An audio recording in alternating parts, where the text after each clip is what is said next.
Hello friends, I am Mallar Shinde and you are watching Synthesis Class YouTube channel. Today we are going to learn a new tense and it is future perfect continuous tense.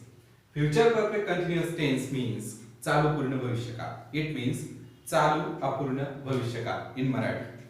So कसा असतो पूर्ण अपूर्ण भविष्यकाळ पाहूया आपण. So let's see the definition. We will definitely find out how is the future perfect continuous tense. So go through the definition. Here is the definition. An action will complete somehow in future. एखादी कृती an action will complete somehow काही प्रमाणात complete झालेली असेल future मध्ये in future and will continue until a point in the future आणि एका विशिष्ट पॉइंट पर्यंत ती चालू असेल आणि त्या पॉइंटला जाऊन पूर्ण होईल किंवा त्या ठिकाणी पूर्णत्वास जाईल. It actions tense is called future perfect continuous tense. त्याच ऍक्शनच्या काळाला फ्युचर परफेक्ट कंटिन्युअस टेन्स किंवा पूर्ण अपूर्ण भविष्यकाळ किंवा चालू पूर्ण भविष्यकाळ असे म्हणतात.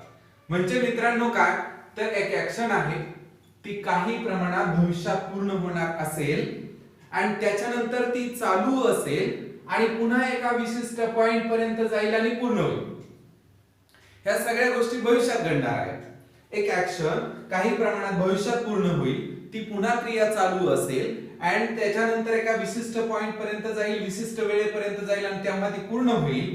अशा ऍक्शनचा जो काळ आहे तो आहे फ्युचर परफेक्ट कंटिन्युअस टेन्स. आणि ही संपूर्ण गोष्ट फ्युचर मध्ये घडते, भविष्यकाळात घडते. So let's see the examples. आणि या एक्झाम्पल्स वरून आणखीन आपल्याला ही गोष्ट लक्षात येईल. For example, I shall have been reading a book. मी पुस्तक वाचत आलेला असेन. कधी? उद्या याच वेळेला. मी पुस्तक काही प्रमाणात वाचलेले असेल आणि वाचण्याची क्रिया चालू असेल आणि ती पूर्ण त्यावेळेला होईल. तर अशा वेळेला हा चालू पूर्ण भविष्यकाळ आहे. म्हणजे काही प्रमाणात पूर्ण झाली, काही प्रमाणात अपूर्ण आहे भविष्यामध्ये. So I shall have been reading a book. मग या ठिकाणी एक गोष्ट लक्षात घ्या की आय शालच्या ऐवजी आय विल असं सुद्धा आपण यूज करू शकतो. Then we shall have been working in farm. आम्ही शेतात काम करत असू भविष्यामध्ये. काही प्रमाणात काम पूर्ण झालेलं असेल आणि काही प्रमाणात ते काम चालू असेल. ठीक आहे. So we shall have been working in farm. Then you will have been reading a book. तू पुस्तक वाचत आलेला असशील. You will have been reading a book. तुम्ही पुस्तक वाचत आलेले असतील. He will have been reading a book. तो पुस्तक वाचत आलेला असेल. She will have been reading a book. ती पुस्तक वाचत आलेली असेल. It will have been walking slowly. It means ते मूल, चाइल्ड साठी आपण इट घेतो या ठिकाणी. ते मूल काही दिवसानंतर चालू स्लोली चालू लागलेले असेल. ठीक आहे. म्हणजे काही प्रमाणात चालण्याची क्रिया त्याची पूर्ण झालेली असेल, काही प्रमाणात चालण्याची क्रिया चालू असेल. ठीक आहे. They will have been running together. आणि ते लोक, ते विद्यार्थी, ते मित्र काही दिवसानंतर किंवा भविष्यामध्ये विशिष्ट वेळेला एकत्र रनिंग करत असतील. सो या ठिकाणी जी क्रिया आहे ती काही प्रमाणात पूर्ण झालेली आहे, काही प्रमाणात क्रिया चालू आहे. अशा वेळेला कोणता काळ होतो? चालू पूर्ण भविष्य काळ होतो. मग या ठिकाणी समजून घ्या. आय साठी आपण शाल आणि बी साठी आपण शाल या ठिकाणी यूज केलेला आहे भविष्यकाळी रूप. परंतु या ठिकाणी विल सुद्धा आपण यूज करू शकतो. Then you will have been reading a book. तू पुस्तक वाचत आलेला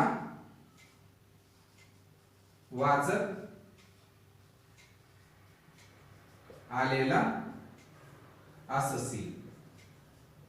आता या ठिकाणी एक लक्षात घ्या, वाचत आलेला असेल म्हणजे तो तिकडून असं चालत चालत वाचत आलेला नाही, तर भविष्यामध्ये त्याचं पुस्तक वाचण्याची काही. सो फ्रेंड्स, भविष्यामध्ये एखादी क्रिया काही प्रमाणात पूर्ण झालेली आहे आणि काही प्रमाणात अपूर्ण आहे. तर अशा वेळेला आपल्याला फ्युचर परफेक्ट कंटिन्युअस टेन्स होतो. तर या एक्झाम्पल्स आणि या डेफिनेशन वरून आपण एक सेंटेन्स पॅटर्न तयार करू शकतो. या एक्झाम्पल्स मध्ये आपल्याला असं शो होतंय किंवा असं दिसतं आहे की एक क्रिया काही प्रमाणात पूर्ण झालेली आहे आणि चालू आहे. त्यासाठीचे हे उदाहरणे आहेत. उदाहरणार्थ शेवटचं पहा, they will have been running together. ते एकत्र धावत आलेले असतील. म्हणजे धावण्याची क्रिया काही प्रमाणात पूर्ण झाली आणि काही चालू आहे. तर अशा पद्धतीचे फ्युचर परफेक्ट कंटिन्युअस टेन्सचे एक्झाम्पल्स असतात. So let's learn sentence pattern of the future perfect continuous tense. Students, then sentence pattern of future perfect tense is here. First subject, then to have, form of to have, then being, present participle means before, means ing form, and then object. For example, Sachin. Sachin is the subject, then to have चे भविष्यकाळी रूप योग्य ते will have according to the subject. Sachin means he, representative of he. Okay, will have. Then been and been, then before means present participle means ing form of the verb, and then object for an hour. So that's the example of with the related with the sentence pattern of future perfect tense. First subject, then to have.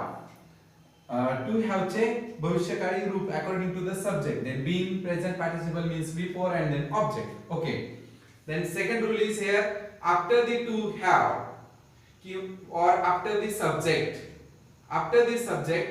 we use will have and shall have. Will have and shall have. And after the will have and shall have, we can use been. Okay, been असेल. And then present participle असेल means before, means ing form असेल. पुन्हा एकदा हे example पहा, Sachin will have been waiting for an hour. That's the example of future perfect continuous tense. So let's learn another phrase.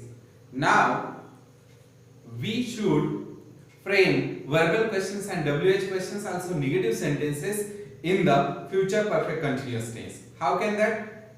Like this. For example, here is the sentence of future perfect continuous tense. And what is the sentence? He will have been reading a book.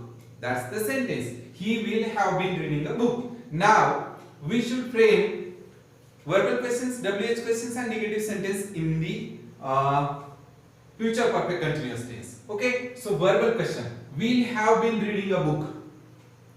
Then WH question, who will have been reading a book. And then negative sentence, he won't have been reading a book. So friends, या ठिकाणी will at the first of the starting of the sentence, and then आपल्याला verbal questions तयार करते. So will have been reading a book. Who will have been reading a book? That's the WH question. That's the verbal question. And the negative sentence, he won't have been reading a book. So won't means will not. Contracted form of the will not. For example, या ठिकाणी असं जर sentence असतं काय? For example, I shall have been reading a book. Okay, असं जर sentence असेल तर यापासून कोणता वर्बल क्वेश्चन कसा तयार होईल तर पहा याप्रमाणे आपल्याला करता येईल. फॉर एक्झाम्पल शाल आपण सुरुवातीला घेऊया.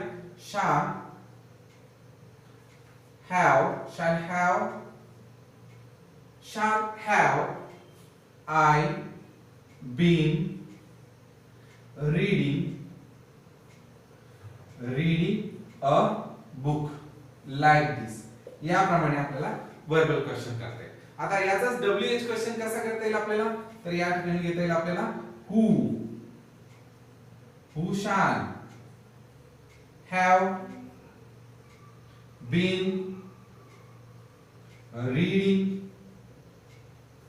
a book. याप्रमाणे WH क्वेश्चन सुद्धा सब्जेक्ट चेंज करून करता येईल. आणि मग ह्याचंच निगेटिव्ह सेंटेन्स कसं होईल तर shall ला आपण नॉट ऍड करायचं आहे फक्त, आणि shall ला नॉट ऍड केला की आपल्याला त्याचा कॉन्ट्रॅक्टेड फॉर्म मिळेल shan't.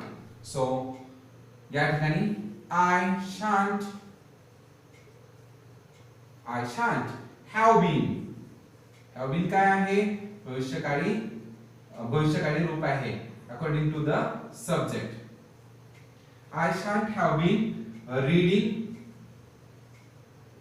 reading a book. Okay, so याप्रमाणे करता येईल. So friends, today we learn about future perfect continuous tense, its example, definition and also rules. If you like this video, then subscribe, share and like to my channel. Thank you. Keep watching.